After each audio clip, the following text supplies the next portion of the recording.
Welcome back to another episode of I Wish They Knew, a show where we share big ideas that deserve more attention in about the time it takes to enjoy a cup of coffee. I'm Joe Hirsch. Today's wish comes from Kelli Thompson. Kelli is an award-winning author, keynote speaker, and executive coach who is on a mission to help more women advance to the rooms where decisions are made. And that's a good mission, and it's one she's doing great with. She's the author of Closing the Confidence Gap.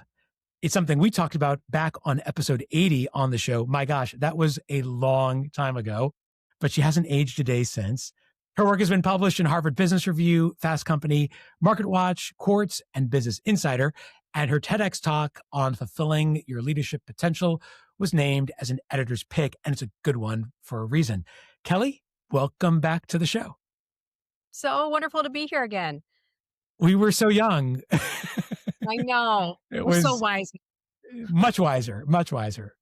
So what do you wish more people knew? What I wish more people knew is that there is nothing magical about executives or even people in positions of power, so we can pull them off the pedestal and start trusting ourselves.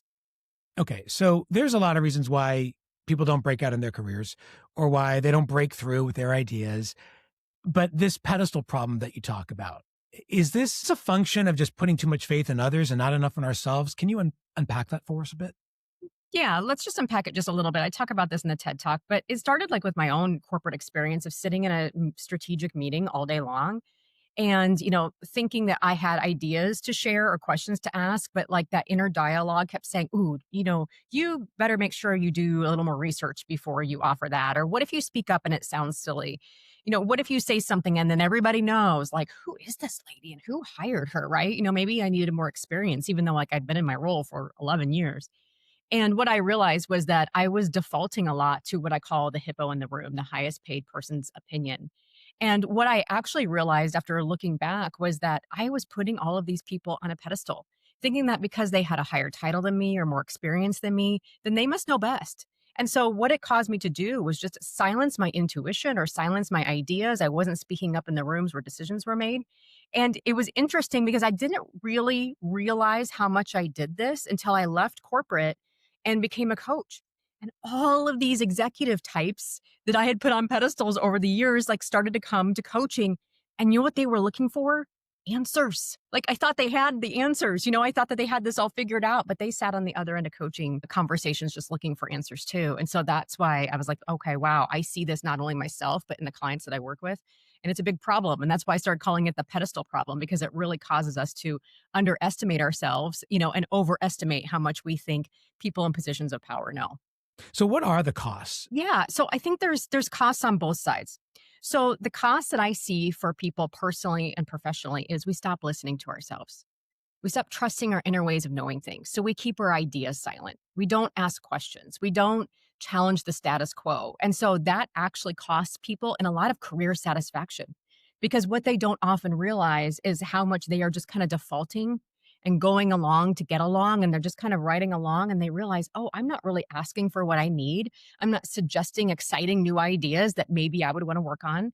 But I think the organization has to realize that it has real hard costs as well. So for those folks who are leaders, I want them to think about how many people on your team are silencing their ideas and their insights because they have you on a pedestal, or they just think, oh, well, you know what? Since my boss said that, they probably know best. And so never mind on this thing. So there's real cost to the business too. I often tell leaders what products are sitting undeveloped, what status quos are unchanged, what policies go unchanged, what kind of ideas go unheard because, people have you on a pedestal.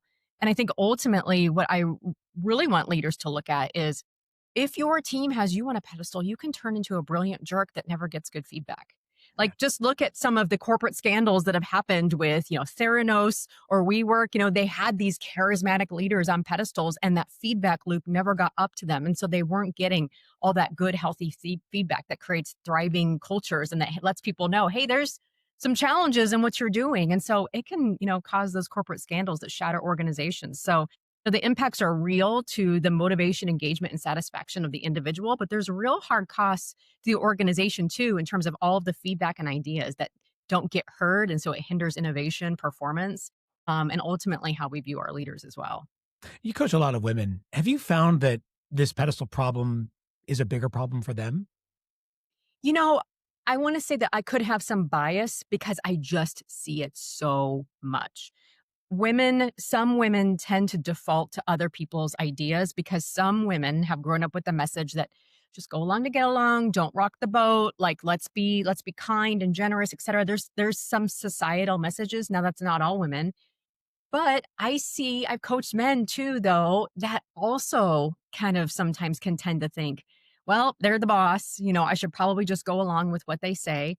What's interesting though is I see men tend to default to AI and putting AI on a pedestal, meaning That's like interesting. either going in and I've had to coach some folks through this where they're maybe talking with Chat GPT about company strategy ideas, and they can tend to think that like Chat GPT's version of what they should do is better than like what they would have come up with on their own. And so they can default to AI thinking that it has the right answer because dang, like Chat GPT sounds smart, but it also hallucinates and it has a really strong positivity bias. So we have to be careful because you can enter in bad information and it will reward you and say, Joe, that's a great question, Joe. Yeah. Here's the answer. And then you're like, oh, I'm going to go do that.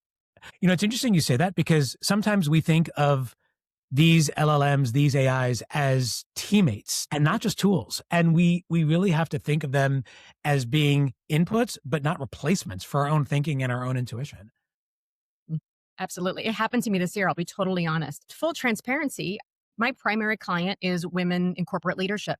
With the shift in DEI language this year, that greatly impacted my business. A lot of companies reduced the spending they were on women's leadership programs. And so, of course, I was like, well, you know what? I'll just like ask Chat GPT, like, what are some ways that I could pivot that would still align with my strengths and blah, Right. blah, blah. And you know what? It gave me really good idea. I read through them. I'm like, well, of course that's what I would do. Of course. But over the course of the year, as I started to implement some of those ideas and make some of those tiny shifts, Joe, I got really burnt out. And I was like, "God, why do I not feel good?" I was actually writing another book that was about advancing from high achiever to strategic leader. It was for all genders. And I just could not figure out, I'm like, I'm writing this book, I'm doing all this new content, I'm creating all this stuff. Why do I feel like crap? And one of the things I realized, I was like, oh, I'm like 1 degree off. I'm like 1 degree off course. Like all of those suggestions that it gave me were great, but I never actually stopped to ask myself, is this in alignment with my mission of advancing women to the rooms where decisions are made? While this idea sounds smart, what would be the benefits of just sticking with my status quo and continuing to do what I do? Right. So I didn't, at the time, I probably wasn't smart enough in understanding how this whole thing works to really challenge some of the recommendations that it gave me to consider alternate viewpoints, to check back in with myself that maybe staying the course is the best. And so I'm not saying we should stop using LLMs. I'm just saying we need to get smarter about checking back in with ourselves also and saying, but what if also I could be right? What does my gut say? What should I do? And so, I think it's great for a lot of tools, but we don't, like you said, want to treat it like a coworker where it has some sort of equal expertise or opinion. It's just a language model. So some people could argue that there's a reason why there are people on pedestals.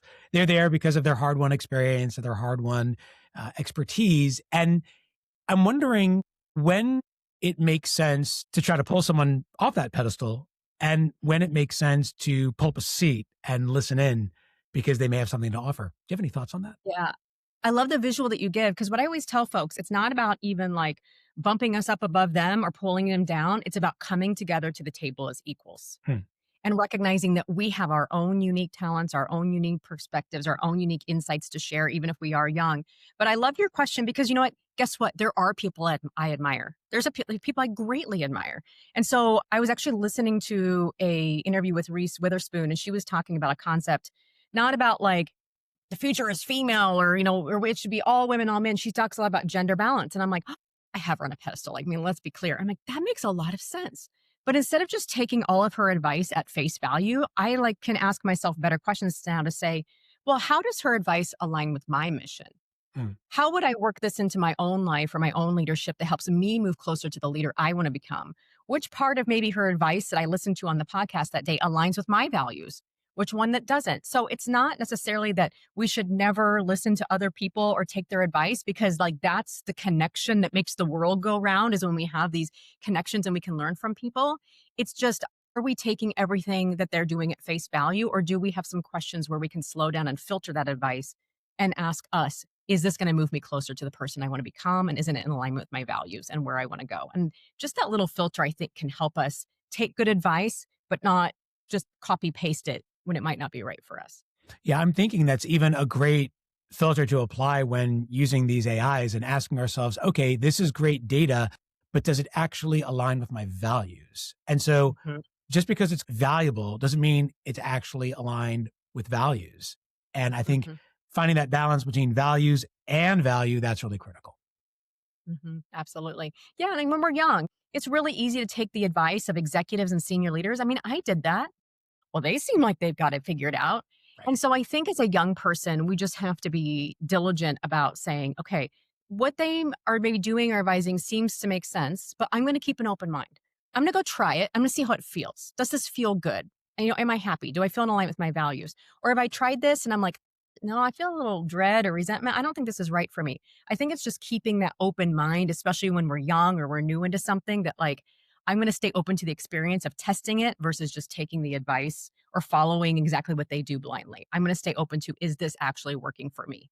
Yeah. And I can see that being a really important way to approach this, especially when we're early career and we need the guidance of others, possibly even from those very pedestal people that, we may later come to challenge. What are your thoughts on that in terms of seeking and retaining the counsel of mentors, of models who can help us see things that we don't necessarily see right now? Absolutely. Okay, great example. So I had a call yesterday with my own coach. For those of you, some of you listeners may know who Dory Clark is. Sure. You should go follow her. Yep. We had Dory Um, on the show. so Dory's great. And you know what? Dory and I were talking about two challenges, and Dory presented two sets of advice for me. And when I was a younger person, I'd have been like, yes, absolutely. Okay, I'll take all of it. I'll go do it. But now when Dory and I are talking, I greatly admire her because let's be clear, she's done the thing. But I'm always noticing how am I feeling in my body when she's suggesting these things. And she gave one suggestion and I could feel my body like kind of tensing up a little bit. And I was Mhm. like, I think that's a clue that that worked for her or this person that she knew, but that's not for me. Mm. But then we kind of talked through a second idea and I was like, geeky. I had my pen out and I'm writing it down and I can feel it in my body. And so I Mm. think that sometimes even just paying attention to how we're reacting on the inside is a good clue. It's a good kind of internal GPT, if you will, of like, Yeah. is my body resonating with this? Does this a yes for me or is this a no for me? Because I agree. I mean, mentors make the world go round. So really a way to navigate this pedestal problem is to stay grounded and to stay true to our own values. And I'm wondering, is that the way to maybe manage the problem when we're the ones on the pedestal? Like, is this how we could stay grounded and not fall into this trap of sort of putting ourselves in a position where we think we know more than others and tuning out what they have to think or say? Yeah, I mean that's a great example. I mean, the number one way to stay grounded, just going back to the previous one, is just notice your energy when people are giving advice, right? Does your energy drain? It's probably not for you. Does your energy go up? It probably is a clue that you should say something, offer something, maybe try something. But when it comes to like us being on a pedestal, it can be really hard to know if we are one. One of the stories that I wrote about recently in a Fast Company article was that I don't think I realized that I kind of had myself on a pedestal when I was leading training teams in banking and we had just gone through a big merger. And I had just kind of assumed that when the other banks merged into us, that their training teams would just follow along with our stuff because we were the big acquiring company, right? I think sometimes it's like we don't even recognize we're doing it. We just sometimes, I think, assume people will kind of fall in. And some of the new team members kept giving me advice. And, I evidently was not listening. And so one of them finally said, Kelly, why don't you come to our site? I want to show you how we're doing this. And I went to their site and I watched, we dug into some of the ways they were doing things, training teams, et cetera. And I was blown away, Joe. It was so humbling.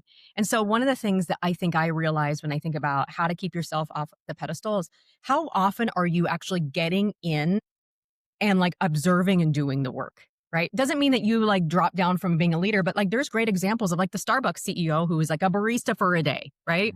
Or like the new CEO of Uber actually goes in and makes sure that he like drives cars, right? Or rides in lots of cars to stay humble to that experience. And so when you talk about being grounded, it's like, how are you actually staying grounded in the work and the flows and those sorts of things so that you aren't just absolutely sure that your ways are always the right ways of doing things? Yeah. And tightening that feedback loop, like we talked about before. Exactly. The author and the speaker And the strategist is Kelli Thompson. And I think she's on a pedestal. Thanks for sharing your wish with us today. Thank you for having me.